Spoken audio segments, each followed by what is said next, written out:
Three, two, one, go!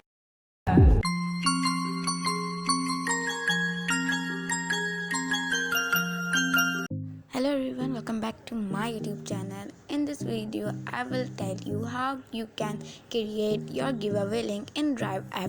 So yeah, let's start the video.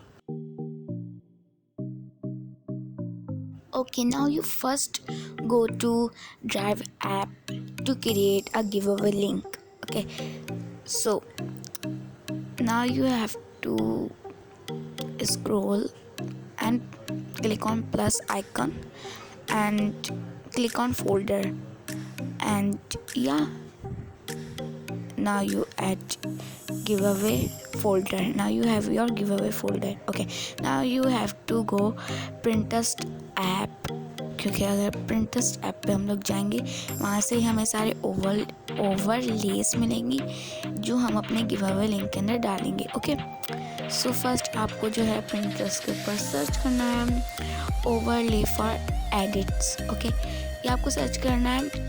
Okay, now you have to download any photo, any overlay, whatever do you like. Okay, so I like this. You can download any of these overlays